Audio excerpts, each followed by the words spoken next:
Hello friends, welcome to Vrindavan. അപ്പോൾ നമ്മുടെ assistant salesman എക്സാമിന് ഇനി വെറും 12 ഡേയ്സ് കൂടിയുള്ളൂ. അപ്പോൾ നമ്മൾ ഇന്നത്തേക്ക് ഡിസ്കസ് ചെയ്യാൻ പോകുന്നത് വെച്ചാൽ ഇപ്പോൾ നടന്ന കുറെ എക്സാംസിലായിട്ട് ഏറ്റവും റിപ്പറ്റേറ്റീവ് ആയിട്ട് ചോദിച്ചിട്ടുള്ളതും എന്നാൽ ഹൈ സ്കോറിംഗ് ആയിട്ടുള്ള ഹോട്ട് ടോപ്പിക്സ് ആണ് പറയാൻ പോകുന്നത്. പ്ലസ് ഇന്ന് നമ്മൾ പറയാൻ പോകുന്നതിന്റെ എല്ലാം തന്നെ നിങ്ങൾ നോക്കിക്കഴിഞ്ഞ് കഴിഞ്ഞാൽ അടുപ്പിച്ചടുപ്പിച്ചുള്ള എല്ലാ എക്സാംസുകളും ചോദിച്ചിട്ടുണ്ട് ഈ ഒരു മേഖലയിൽ നിന്ന്. അപ്പോൾ ഈ ഒരു ലാസ്റ്റ് 12 ഡേയ്സ് കൊണ്ട് നിങ്ങൾ ഒന്നും കൂടെ ഇന്ന് പറയുന്ന ടോപ്പിക്സ് റിവൈസ് ചെയ്യുന്നത് നല്ലതായിരിക്കും. കാരണം ഇതിൽ നിന്ന് സ്റ്റേറ്റ്മെന്റ് ടൈപ്പ് ഓഫ് ക്വസ്റ്റ്യൻസ് പല രീതിയിലും ചോദിക്കുന്നു. ഓക്കെ, അപ്പോൾ നമ്മൾ ഓൾറെഡി മുൻപത്തെ വീഡിയോസിലൊക്കെ ആയിട്ട് പറഞ്ഞിട്ടുള്ള ഓരോ ഹോട്ട് ടോപ്പിക്സും അതുപോലെ തന്നെ കറണ്ട് അഫയർ റിലേറ്റഡ് ആയിട്ടുള്ള അതുപോലെ ഞാൻ നോക്കാൻ പറഞ്ഞ ചോദ്യ പേപ്പറിൽ നിന്നൊക്കെ ഇപ്പോൾ ഈ കഴിഞ്ഞ CPOക്ക് പോലും ചോദിച്ചിട്ടുണ്ട്. ഓക്കെ, അപ്പോൾ അതുകൊണ്ടാണ് നിങ്ങൾ ക്വസ്റ്റ്യൻ പേപ്പേഴ്സ് നല്ലവണ്ണം നോക്കണം എന്ന് പറയുന്നത്. ഇപ്പോൾ എക്സൈസിന്റെ ആണെങ്കിലും ഡിഗ്രി ലെവലിന്റെ ആണെങ്കിലും ഒക്കെ ക്വസ്റ്റ്യൻ പേപ്പറിൽ നിന്നുള്ള അതേ റിപ്പീറ്റീവ് ആയിട്ടുള്ള ക്വസ്റ്റ്യൻസ് ഈ കഴിഞ്ഞ CPOയുടെ എക്സാം ഇന്നലെ കഴിഞ്ഞ WCPOയുടെ എക്സാമിനും ചോദിച്ചിട്ടുണ്ട്. ഓക്കെ, അപ്പോൾ ഇന്ന് നമ്മൾ പറയാൻ പോകുന്നതെല്ലാം ഇമ്പോർട്ടന്റ് ആണ്. നിങ്ങൾ ഒരു വട്ടം കൂടി തീർച്ചയായിട്ടും നോക്കണം. ഇതൊക്കെ നിങ്ങൾക്ക് നല്ലവണ്ണം സ്കോർ ചെയ്യാൻ പറ്റുന്നതാണ്. പ്ലസ് നമ്മൾ കറണ്ട് അഫയേഴ്സിന് ശ്രദ്ധിക്കേണ്ട ഹോട്ട് ടോപ്പിക്സും ജസ്റ്റ് നിർത്തിയിട്ട് പറഞ്ഞു പോകുന്നതായിരിക്കും. ഓക്കെ, അപ്പോൾ ആദ്യം നമ്മൾ കോൺസ്റ്റിറ്റ്യൂഷന്റെ ഏരിയയാണ് നോക്കുന്നത്. നമുക്കറിയാം ഹിസ്റ്ററി ജിയോഗ്രഫി ഒക്കെ SCERT ഫാക്ട്സ് പഠിച്ചാൽ തന്നെ നമുക്ക് കിട്ടും. എന്നാലും കോൺസ്റ്റിറ്റ്യൂഷനിൽ നിന്ന് വളരെയധികം ടഫ് ആയിട്ടുള്ള ക്വസ്റ്റൻസ് ചോദിക്കുന്നുണ്ട്. അപ്പോൾ ഇതിൽ കോൺസ്റ്റിറ്റ്യൂന്റ് അസംബ്ലി നിങ്ങൾ തീർച്ചയായിട്ടും ഒരു വട്ടം കൂടി ഒന്ന് നോക്കണം. അതായത് എന്ന് ഫോം ചെയ്തു, ഫസ്റ്റ് മീറ്റിംഗിൽ എത്ര പേരുണ്ടായിരുന്നു, അങ്ങനെയുള്ള എക്സ്ട്രീംലി ഫാക്ച്വൽ ആയിട്ടുള്ള കാര്യങ്ങളൊക്കെ കോൺസ്റ്റിറ്റ്യൂന്റ് അസംബ്ലിയിൽ നോക്കണം. മേജർ കമ്മിറ്റീസ്, മൈനർ കമ്മിറ്റീസ്, അതിന്റെയൊക്കെ ഓരോന്നിന്റെ ഹെഡ് ആയിരുന്ന ആൾക്കാരൊക്കെ നോക്കണം കേട്ടോ. ദെൻ പ്രിയാമ്പിൾ, അത് നിങ്ങൾക്ക് അറിയാവുന്ന കാര്യമായിരിക്കും. പ്രിയാമ്പിളിന്റെ കാര്യങ്ങൾ നമ്മൾ ബേസിക്കലി എല്ലാത്തിലും കാണുന്നതാണ്. ഓക്കെ, അപ്പോൾ അത് അറിവുണ്ടെങ്കിൽ പിന്നെ നോക്കേണ്ട ആവശ്യമില്ല. പിന്നെ സിറ്റിസൺഷിപ്പ് ഇപ്പൊ ആവർത്തിച്ച് ചോദിക്കുന്നുണ്ട്. അപ്പോൾ എങ്ങനെയൊക്കെ സിറ്റിസൺഷിപ്പ് അറ്റൈൻ ചെയ്യാം, എങ്ങനെയൊക്കെ നഷ്ടപ്പെടും എന്നുള്ള കാര്യങ്ങളൊക്കെ ഒന്ന് നോട്ട് ചെയ്യണം കേട്ടോ. ദെൻ ഫണ്ടമെന്റൽ റൈറ്റ്സ് DPSP വളരെ ഇമ്പോർട്ടന്റ് ആണ്. ഇപ്പോൾ ഇതെല്ലാവർക്കും കാണാപ്പാടായിരിക്കും. അതിൽ DPSP കുറച്ചും കൂടെ ശ്രദ്ധിച്ച് നോക്കണം. ദെൻ നമ്മൾ യൂണിയൻ എക്സിക്യൂട്ടീവ് പറയുമ്പോൾ കുറെ പറയുന്നുണ്ടെങ്കിലും മെയിൻ ആയിട്ട് എപ്പോഴും ചോദിക്കുന്നത് ഇലക്ഷൻ റിലേറ്റഡ് ആയിട്ടും അതുപോലെ അവരുടെ അധികാരങ്ങളൊക്കെ വെച്ചിട്ട് ചോദിക്കുന്നത് പ്രസിഡന്റ്, വൈസ് പ്രസിഡന്റ്, അതുപോലെ സ്റ്റേറ്റ് എക്സിക്യൂട്ടീവ് വരുമ്പോൾ ഗവർണറുടെ കാര്യമാണ്. ഓക്കെ, അപ്പോൾ നമ്മൾ പ്രൈം മിനിസ്റ്റർ അതുപോലെ ചീഫ് മിനിസ്റ്റർ ഒക്കെ ഉണ്ടെങ്കിൽ കൂടുതൽ ചോദിച്ചു കണ്ടിരിക്കുന്നത് ഇത്രയും പേരുടെയാണ്. ദെൻ ഇലക്ഷൻ കമ്മീഷൻ, തീർച്ചയായിട്ടും നിങ്ങൾ ഇത് നോക്കണം. ഇലക്ഷൻ കമ്മീഷനുമായിട്ട് ബന്ധപ്പെട്ട കാര്യങ്ങൾ അതിൽ നോക്കുമ്പോൾ എന്ത് ചെയ്യണം, നമ്മുടെ സ്റ്റേറ്റ് ഇലക്ഷൻ കമ്മീഷനുമായിട്ട് കമ്പയർ ചെയ്തിട്ട് വേണം പഠിക്കാൻ. ഓക്കെ, ഇലക്ഷൻ കമ്മീഷനും സ്റ്റേറ്റ് ഇലക്ഷൻ കമ്മീഷനും അതുപോലെ UPSC, PSC, അതുപോലെ CAG ഇമ്പോർട്ടന്റ് ആണ്. ആർട്ടിക്കിൾ അടക്കം എല്ലാം ചോദിക്കാറുണ്ട്. ഫംഗ്ഷൻസ് റിപ്പീറ്റ് ചെയ്ത് ചോദിക്കാറുണ്ട്. ദെൻ ഫിനാൻസ് കമ്മീഷനും അതെ സ്റ്റേറ്റിന്റെയും കൂടെ കമ്പയർ ചെയ്ത് വേണം അത് പഠിക്കും. ദെൻ സുപ്രീം കോടതി, ഹൈക്കോടതി അവരുടെ അധികാരങ്ങൾ ആർട്ടിക്കിൾസ് ഏതാണ് മെൻഷൻ ചെയ്ത്, ഫസ്റ്റ് സുപ്രീം കോടതി ജഡ്ജി ആരാണ്, ഹൈക്കോടതി ജഡ്ജി ആരാണ്, അതുപോലെ നിലവിൽ എത്രാമത്തെയാണ്, അവരുടെ ഫംഗ്ഷൻസ് എന്തൊക്കെ വരുന്നുണ്ട്, അങ്ങനെയുള്ള കാര്യങ്ങൾ നോക്കണം. ദെൻ വളരെ ഇമ്പോർട്ടന്റ് ആയിട്ടുള്ള ഒന്നാണ് പഞ്ചായത്തി രാജ് ഇൻസ്റ്റിറ്റ്യൂഷൻസ്. ഇതിൽ നിന്ന് ഇപ്പോഴും റിപ്പീറ്റ് ചെയ്ത് തന്നെ ചോദിക്കുന്നുണ്ട്. വളരെ ഇമ്പോർട്ടന്റ് ആണ്. അപ്പോൾ കംപ്ലീറ്റ് ഇതിനെക്കുറിച്ച് പഠിക്കണം. അതിൽ കേരളത്തിൽ എന്നാണ് ഫോം ചെയ്തത്, അതിന് മുൻപ് പഞ്ചായത്തി രാജ് ഒരു നിയമമൊക്കെ ഉണ്ടായിരുന്നു, ആ വർഷവും ഡേറ്റും ഒക്കെ കൃത്യമായിട്ട് നോക്കണം കേട്ടോ. പിന്നെ ഓരോന്നില്ല ഗ്രാമസഭ, അതിനോട് റിലേറ്റ് ചെയ്തിട്ടുള്ള ആർട്ടിക്കിൾ, അതുപോലെ അതിന്റെ കൺവീൻ ചെയ്യുന്നത് ആരാണ്, ഓക്കെ, ഗ്രാമസഭ കൺവീൻ ചെയ്യുന്നത് ആരാണ്, അതുപോലെ തന്നെ അധ്യക്ഷത വഹിക്കുന്നത് ആരാണ്, അങ്ങനത്തെ കാര്യങ്ങൾ ഉണ്ടല്ലോ, അത് കൃത്യമായിട്ട് നോക്കണം. പിന്നെ നമ്മുടെ കോൺസ്റ്റിറ്റ്യൂഷനിൽ മെയിൻ ആയിട്ട് പറയുന്ന അമെന്റ്മെന്റ്സ് നമുക്കറിയാം അല്ലെ, 42nd, 44th ഇതൊക്കെ കുറെ മെൻഷൻ ചെയ്തിട്ടുണ്ട്. അത് നിങ്ങൾ ഓൾറെഡി പഠിച്ചിട്ടുണ്ടായിരിക്കും. എന്നാലും കുറച്ചും കൂടെ ശ്രദ്ധിച്ചു നോക്കേണ്ട അമെന്റ്മെന്റ്സ് മാത്രമാണ് ഞാൻ പറയുന്നത്. ഈ ഒരു ലാസ്റ്റ് 12 ഡേയ്സിൽ ഒന്നും കൂടെ ഒന്ന് നോട്ട് ചെയ്ത് വെച്ചോളൂ. ഇതൊക്കെ 52nd, 86th, 91st, 103, 104, 106, ആക്ച്വലി 101 തൊട്ട് 106 വരെ നോക്കുന്നത് നല്ലതാണ്. അതിൽ 103, 104, 106 ഒക്കെ എപ്പോഴും ചോദിക്കാറുണ്ട്. ഓക്കെ, അപ്പൊ ഇത്രയും കാര്യങ്ങൾ എന്താണ് നമുക്ക് റിപ്പീറ്റ് ചെയ്ത് എല്ലാത്തിലും കാണാൻ സാധിക്കും. അപ്പോൾ ലാസ്റ്റ് മൊമെന്റിൽ നിങ്ങൾ ഇതിൽ നിന്നുള്ള കാര്യങ്ങളൊക്കെ ഒന്നും കൂടി ഒന്ന് നോക്കുന്നത് നല്ലതായിരിക്കും. ദെൻ എക്കണോമിക്സിന്റെ ഏരിയയിൽ നിന്ന് ഏറ്റവും കൂടുതൽ റെപ്പിറ്റേറ്റീവ് ആയിട്ട് ചോദിക്കുന്നതും എന്നാൽ നമുക്ക് ഈസി ആയിട്ട് സ്കോർ ചെയ്യാൻ പറ്റുന്ന മേഖലകളാണ് ഇതൊക്കെ. 5 ഇയർ പ്ലാൻസ് കംപ്ലീറ്റ് നോക്കി വെച്ചേക്കുക, ലക്ഷ്യം, ടാർഗറ്റ്, അങ്ങനത്തെ കാര്യങ്ങളൊക്കെ കേട്ടോ. ദെൻ നീതി ആയോഗ് കൃത്യമായിട്ട് മനസ്സിലാക്കിയിരിക്കുക, ഒബ്ജക്റ്റീവ്സ്, മറ്റുള്ള കാര്യങ്ങൾ. ദെൻ ന്യൂ എക്കണോമിക് പോളിസീസ് വളരെ ഇമ്പോർട്ടന്റ് ആണ്. ഇതിന് എപ്പോഴും എല്ലാത്തിലും ചോദിക്കുന്നുണ്ട്. LPG റിഫോംസ്, ഇതിന്റെ ഓരോന്നിന്റെയും അണ്ടറിൽ എന്തൊക്കെ കാര്യങ്ങളാണ് പുതുതായിട്ട് ഇൻട്രൊഡ്യൂസ് ചെയ്തത് എന്നുള്ളതും കൂടി കൃത്യമായിട്ട് പഠിച്ചു. ഇത് അങ്ങനെ തന്നെ ചോദിക്കും. ഇത് NCERT ആണ് നമ്മളുടെ സോഴ്സ് എന്ന് പറയുന്നത്, ന്യൂ എക്കണോമിക് പോളിസീസിന്റെ. അത് ഞാൻ കൃത്യമായിട്ട് പറഞ്ഞിട്ടുണ്ടായിരുന്നു NCERT ആണ്. അല്ലെങ്കിൽ നിങ്ങളുടെ കയ്യിൽ ഡിഗ്രി ലെവൽ റാങ്ക് ഫയൽ ഉണ്ടെങ്കിൽ അതിലും കൃത്യമായിട്ട് ടെക്സ്റ്റിലെ ഫാക്ട്സ് പറഞ്ഞിട്ടുണ്ട്, അത് നോക്കിയാലും മതി. ദെൻ ഗ്രീൻ റെവല്യൂഷൻ എപ്പോഴും ചോദിക്കുന്നതാണ്. ഓക്കെ, എന്തൊക്കെയാണ് അതിന്റെ പോസിറ്റീവ്സ്, നെഗറ്റീവ്സ്, അങ്ങനത്തെ കാര്യങ്ങളൊക്കെ ടെക്സ്റ്റിലുണ്ട്, അത് കൃത്യമായിട്ട് നോക്കുക. ദെൻ ഇപ്പോഴത്തെ ബഡ്ജറ്റ് റിലേറ്റഡ് ആയിട്ടുള്ള കാര്യങ്ങൾ കൂടെ നോക്കുന്നത് നല്ലതായിരിക്കും കേട്ടോ, ടാർഗറ്റ് ചെയ്ത കാര്യങ്ങൾ. പിന്നെ നമ്മൾ ബഡ്ജറ്റിന്റെ മറ്റുള്ള കാര്യങ്ങൾ പറയുമ്പോൾ ഫിസ്ക്കൽ പോളിസിയുമായിട്ട് റിലേറ്റ് ചെയ്തിട്ടുള്ള കാര്യങ്ങൾ കൂടി ഒന്ന് നോക്കുന്നത് നല്ലതായിരിക്കും. ഓക്കെ, ധനനയമായിട്ട് ബന്ധപ്പെട്ടുള്ള കാര്യങ്ങൾ, അതുപോലെ മോണിറ്ററി പോളിസിയും നോക്കുന്നത് നല്ലതാണ്. പക്ഷെ ഏറ്റവും കൂടുതൽ റിപ്പീറ്റ് ചെയ്ത് ചോദിച്ചിരിക്കുന്നത് ഇത്രയും കാര്യങ്ങളാണ് മെയിൻ ആയിട്ട് റിപ്പീറ്റ് ചെയ്തിരിക്കുന്നത്. ബഡ്ജറ്റും പക്ഷെ നോക്കുന്നത് നല്ലതാണ്. അതിന്റെ ഏതാണ് ഈ പ്രാവശ്യത്തെ മെയിൻ തീം, അങ്ങനത്തെ കാര്യങ്ങളൊക്കെ കേട്ടോ.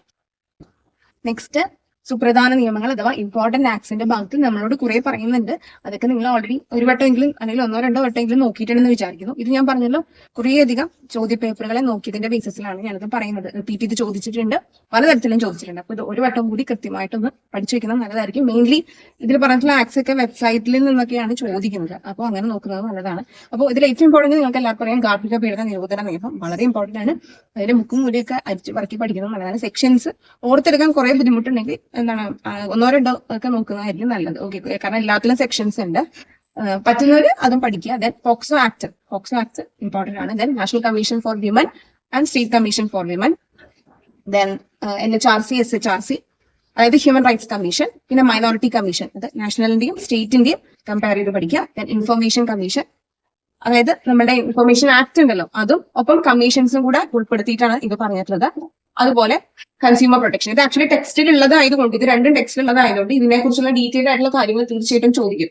ഓക്കെ, റിപ്പീറ്റ് ചെയ്ത് ഇപ്പോൾ ഈ കഴിഞ്ഞ ഇന്നലത്തെ എക്സാമിലും ചോദിച്ചിട്ടുണ്ട്. അപ്പൊ ഇത് ഇമ്പോർട്ടന്റ് ആണ്. ഈ പറഞ്ഞതൊക്കെ ഒരു വട്ടം കൂടി ഈ ഒരു 12 ഡേയ്സ് കൊണ്ടൊന്ന് കൂടി മറിക്കുന്നത് നല്ലതായിരിക്കും.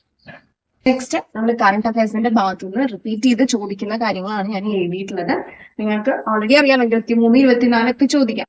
ഓക്കെ, പക്ഷെ എന്താണ് ലേറ്റസ്റ്റ് നടന്ന എക്സാംസിനൊക്കെ 25-ന് ഇപ്പൊ എക്സാം നടക്കുന്നതിന് ഒരു മാസം മുമ്പത്തെ വെച്ചിട്ടൊക്കെയാണ് ചോദിക്കുന്നത്. എന്നാലും അവർ 23-ലെയും റിപ്പീറ്റ് ചെയ്ത് ചോദിക്കുന്നവരൊക്കെ 23-ലൊക്കെ അറിയുന്നവര് ഓക്കെ, അത് ഓക്കെ ആയിട്ടുള്ള ഒരു കുഴപ്പമില്ല. അല്ലെങ്കിൽ ഇതൊക്കെ ഓർക്കാൻ പാടാണ്, സെലക്റ്റീവ് ആയിട്ടാണ് അവർ ചോദിക്കുന്നത്. പിന്നെ ഞാൻ റിപ്പീറ്റ് ചെയ്തപ്പോൾ സ്റ്റേറ്റ്മെന്റ് ടൈപ്പിൽ കണ്ടുവരുന്നത് ഇപ്പൊ ഈ കാണുന്ന വിഴിഞ്ഞം പദ്ധതിയെ കുറിച്ച് കൃത്യമായിട്ട് എന്ന് ഉദ്ഘാടനം ചെയ്തു. അങ്ങനെയുള്ള എല്ലാതിന്റെ കാര്യങ്ങളും നോക്കുന്നത് നല്ലതായിരിക്കും. ദെൻ ജനാബ് പാലത്തെ സംബന്ധിച്ചിട്ടുള്ള കാര്യങ്ങൾ ഫുൾ ഡീറ്റെയിൽസ് ആണ് ഉദ്ദേശിക്കുന്നത്. ഫുൾ ഡീറ്റെയിൽസ് നോക്കുന്നത് നല്ലതായിരിക്കും. ICC ചാമ്പ്യൻസ് ട്രോഫി വീണ്ടും ചോദിച്ചിട്ടുണ്ട്, റിപ്പീറ്റ് ചെയ്ത് കുറെ പ്രാവശ്യം. ദെൻ ബഡ്ജറ്റ് ഓറിയന്റഡ് ആയിട്ട്, അതായത് ലേറ്റസ്റ്റ് നടന്ന ബഡ്ജറ്റിന്റെ ആ ഒരു തീം, അങ്ങനത്തെ കാര്യങ്ങളൊക്കെ കൃത്യമായിട്ട് നോക്കുന്നത് നല്ലതായിരിക്കും. ദെൻ പദ്ധതികൾ, കുറേയധികം പദ്ധതികൾ പുതിയതായിട്ട് ഇൻട്രൊഡ്യൂസ് ചെയ്തിട്ടുണ്ടല്ലോ. അപ്പൊ അത് വെച്ചിട്ട് ഉള്ള ഫാക്ട്സ് നിങ്ങൾ കറണ്ട് അഫയേഴ്സിന്റെ ഭാഗത്തുനിന്ന് നോക്കുന്നത് നല്ലതായിരിക്കും. അപ്പൊ ഇത് റിപ്പീറ്റ് ചെയ്ത് കാണുന്നുണ്ട്. ഞാൻ പറയുന്നത് ഇതിൽ റിപ്പിറ്റേറ്റീവ് കണ്ടന്റാണ് ഞാൻ കൂടുതലും പറയുന്നത്, ചോദിക്കാൻ സാധ്യതയില്ല. അപ്പൊ ഇതൊക്കെ വന്നു കഴിഞ്ഞാൽ നിങ്ങൾക്ക് വീണ്ടും നന്നായിട്ട് തന്നെ എഴുതാൻ പറ്റും. അപ്പോൾ ഞാൻ നിങ്ങളോട് പറഞ്ഞിട്ടുണ്ടായിരുന്നല്ലോ, നമുക്ക് എക്സാം നടക്കുന്നതിന് ഒരു മാസം മുമ്പുള്ള കാര്യങ്ങളൊക്കെയാണ് കൂടുതലും ചോദിച്ച് കണ്ടിട്ടുള്ളത്. എന്നിരുന്നാലും 23-ലെയും 24-ലെയും ചോദിക്കുന്നില്ല. അപ്പൊ നമ്മുടെ ലക്ക് പോലെ ഇരിക്കും 23-ലത്തെ ആണോ അല്ല ലേറ്റസ്റ്റ് ആണോ വരുന്നതെന്നൊക്കെ ഉള്ളത്. എനിവേസ് നമ്മൾ പറഞ്ഞല്ലോ ലാസ്റ്റ് മന്തിലെ കുറച്ച് കാര്യങ്ങൾ നമ്മൾ നോക്കണം എക്സാമിന് മുമ്പുള്ളത്. അപ്പൊ ഞാൻ സെലക്റ്റീവ് ആയിട്ട് നോക്കിയെടുത്തതാണ് നമ്മൾ ജസ്റ്റ് ഒന്ന് പറയുന്നത്. തീർച്ചയായിട്ടും നിങ്ങൾക്ക് ഉപകാരപ്പെടും എക്സാമിന്. അപ്പോ ആദ്യത്തത് ജനാധിപത്യം എന്ന കൂട്ടക്ഷരം എന്നത് ഒരു പുസ്തകമാണ്. ലേറ്റസ്റ്റ് പബ്ലിക്കേഷൻ ആണ്. ഇത് എഴുതിയിരിക്കുന്നത് ആരാന്ന് ചോദിച്ചു കഴിഞ്ഞാൽ MN കാരശ്ശേരിയാണ് കേട്ടോ. MN കാരശ്ശേരി. അപ്പൊ ഒന്ന് നോട്ട് ചെയ്ത് വെച്ചിരിക്കുക. പുസ്തകങ്ങളുടെ ഒക്കെ ചോദിക്കുന്നത് കൊണ്ട് ഇത് ഇമ്പോർട്ടന്റ് ആണ്. ദെൻ ഇരുട്ടിലും കാഴ്ച സാധ്യമാകുന്ന ഇൻഫ്രാറെഡ് കോണ്ടാക്ട് ലെൻസുകൾ വികസിപ്പിച്ചെടുത്ത രാജ്യം. ഇരുട്ടിലും കാഴ്ച സാധ്യമാകുന്ന ഇൻഫ്രാറെഡ് കോണ്ടാക്ട് ലെൻസുകൾ വികസിപ്പിച്ചെടുത്ത രാജ്യം ചൈനയാണ് കേട്ടോ. 2025 മികച്ച കവിതാ സമാഹാരത്തിനുള്ള ഉള്ളൂർ സ്മാരക അവാർഡ് ലഭിച്ചത് ആർക്കാണ്? അപ്പൊ ഇങ്ങനെയുള്ള ചോദ്യങ്ങൾ വരുന്നുണ്ട്. ഓരോ അവാർഡുകളൊക്കെ ലിറ്റററി അവാർഡ്സ് ഞാൻ പറഞ്ഞല്ലോ. അപ്പൊ 2025 മികച്ച കവിതാ സമാഹാരത്തിനുള്ള ഉള്ളൂർ സ്മാരക അവാർഡ് ലഭിച്ചത് മഞ്ജു വെള്ളായിനിക്കാണ് കേട്ടോ. മഞ്ജു വെള്ളായിനി. കൃതി ജലജമന്തി. ഓക്കെ, അടുത്തത് മഹാരാഷ്ട്രയിലെ ഒസ്മാനാബാദ് റെയിൽവേ സ്റ്റേഷന്റെ പുതിയ പേര്. മഹാരാഷ്ട്രയിലെ ഒസ്മാനാബാദ് റെയിൽവേ സ്റ്റേഷന്റെ പുതിയ പേര് ധാരാശിവ് എന്നാണ് കേട്ടോ. ധാരാശിവ്. നെക്സ്റ്റ്, ലോകത്തിലെ ഏറ്റവും ഉയരം കൂടിയ പിയർ പാലം. ലോകത്തിലെ ഏറ്റവും ഉയരം കൂടിയ പിയർ പാലം നോണി ബ്രിഡ്ജ് ആണ് കേട്ടോ. Noni bridge. അപ്പോ ഇത് എവിടെയാന്ന് ചോദിച്ചു കഴിഞ്ഞാൽ മണിപ്പൂരിലാണ്. ഏത് നദിക്ക് കുറുകെയാന്ന് ചോദിച്ചു കഴിഞ്ഞാൽ ആലിംഗ് നദി കേട്ടോ. ആലിംഗ് നദിക്ക് കുറുകെയാണ്. 141 മീറ്റർ ഹൈറ്റ് ആണ് ഇതിനുള്ളത്. ഏറ്റവും ഉയരം കൂടിയ പിയർ പാലം കൊണ്ട് ഉദ്ദേശിക്കുന്ന ബ്രിഡ്ജ് സ്ട്രക്ചർ എന്നുള്ള ഒരു അർത്ഥത്തിലൊക്കെ കേട്ടോ. ഓക്കെ, അപ്പോ ഇതാണ് ആ ഒരു ഫാക്ടർ. ദെൻ രാജ്യത്തെ ആദ്യ സ്വകാര്യ ഹെലികോപ്റ്റർ നിർമ്മാണ യൂണിറ്റ് നിലവിൽ വരുന്നത്. രാജ്യത്തെ ആദ്യ സ്വകാര്യ ഹെലികോപ്റ്റർ നിർമ്മാണ യൂണിറ്റ് നിലവിൽ വരുന്നത് കർണാടകയിലെ കോലാറിനാണ് കേട്ടോ. കോലാർ. ഓക്കെ, അപ്പോൾ ഞാൻ പറഞ്ഞല്ലോ, ഞാൻ സെലക്റ്റീവ് ആയിട്ട് എടുത്തിട്ടുള്ളത് മാത്രമാണ് പറയുന്നത്. ഇത് എല്ലാം ചോദിക്കാൻ സാധ്യതയുള്ളതാണ്. അപ്പോൾ ഇന്ത്യയിലെ നമ്മുടെ GDP, ഗ്രോസ് ഡൊമസ്റ്റിക് പ്രോഡക്റ്റ്, മൊത്തം ആഭ്യന്തര ഉത്പാദനത്തിൽ ഏറ്റവും കൂടുതൽ വന്നിട്ടുള്ളത് ആദ്യത്തെ സംസ്ഥാനം മഹാരാഷ്ട്രയാണ്. ഫസ്റ്റ് പൊസിഷൻ കിട്ടിയിട്ടുള്ളത്. സെക്കൻഡ് തമിഴ്നാട്, തേർഡ് UP ആണ്. ഇതിൽ 11th പൊസിഷനാണ് കേരളത്തിന് ഉണ്ടാവും. രാജ്യത്തെ ആദ്യത്തെ വേദിക് പാർക്ക് സ്ഥിതി ചെയ്യുന്നത് എവിടെയാണ്? രാജ്യത്തെ ആദ്യത്തെ വേദിക് പാർക്ക് സ്ഥിതി ചെയ്യുന്നത് നോയിഡയിലാണ്. നോയിഡ. വനിതകളെ മാത്രമായി ബഹിരാകാശത്ത് എത്തിച്ച് വിജയകരമായി മടങ്ങിയെത്തിയ പേടകം ഏതാണ്? New shepherd. Okay, new shepherd. Next important ആയിട്ടുള്ള കറണ്ട് അഫയർ ആണത്. 2025 ജൂണിൽ രാജ്യത്ത് കൂടുതൽ റിപ്പോർട്ട് ചെയ്ത ഉയർന്ന വ്യാപന ശേഷിയുള്ള കോവിഡ് വകഭേദത്തിന്റെ പേര്. അതിനെ കൊടുത്തിട്ടുള്ള ഇതാണ് പറയുന്നത്. 2025 ജൂണിൽ രാജ്യത്ത് കൂടുതൽ റിപ്പോർട്ട് ചെയ്ത ഉയർന്ന വ്യാപന ശേഷിയുള്ള കോവിഡ് വകഭേദത്തിന്റെ പേര് XFG എന്നാണ് കേട്ടോ. XFG. ഇത് SARS-CoV-2 പുനഃസംയോജിത ഉപവകഭേദമാണ്. ഇത് ആദ്യം റിപ്പോർട്ട് ചെയ്തത്, ഈ ഒരു കൂടുതൽ വ്യാപന ശേഷിയുള്ള ഈ ഒരു സംഭവം ആദ്യം റിപ്പോർട്ട് ചെയ്തത് കാനഡയിലാണ് കേട്ടോ. കാനഡയിലാണ് ഫസ്റ്റ് റിപ്പോർട്ട് ചെയ്തത്. ഇത് ചോദിക്കാൻ സാധ്യതയുണ്ട്. രാജ്യത്തെ ആദ്യ നമോ റാപ്പിഡ് റെയിൽ ഉദ്ഘാടനം ചെയ്തത്. ഓക്കെ, നമോ റാപ്പിഡ് റെയിൽ ഉദ്ഘാടനം ചെയ്തത് എവിടെയാണ്? ഗുജറാത്തിലാണ്. 2025 പൊട്ടിത്തെറിച്ച മൗണ്ട് എറ്റ്ന എന്ന അഗ്നിപർവ്വതം സ്ഥിതി ചെയ്യുന്നത്. 2025 പൊട്ടിത്തെറിച്ച മൗണ്ട് എറ്റ്ന എന്ന അഗ്നിപർവ്വതം സ്ഥിതി ചെയ്യുന്നത് ഇറ്റലിയിലാണ്. ഓക്കെ, ഈ ഇമ്പോർട്ടന്റ് ആയിട്ടുള്ള ഇൻഡെക്സുകളും കൂടെ പറഞ്ഞു നിർത്താം.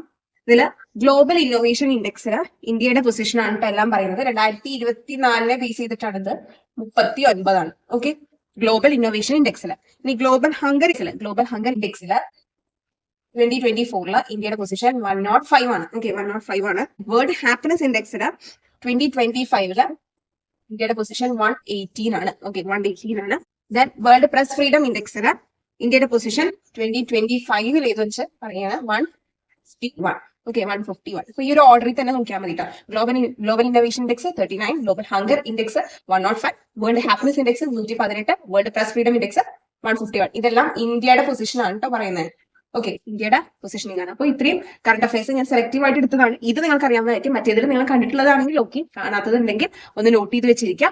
അപ്പോൾ ഇന്നത്തെ വീഡിയോ നിങ്ങൾക്ക് ഉപകാരപ്പെട്ടത് വിചാരിക്കുക. സെലക്റ്റീവ് ആയിട്ടുള്ള കറണ്ട് അഫയേഴ്സുമായിട്ട് നിങ്ങൾക്ക് ഈ ഒരു ESM എക്സാമിന് മുമ്പ് ഒരു പ്രാവശ്യം കൂടെ ഒന്ന് നോക്കാം കേട്ടോ.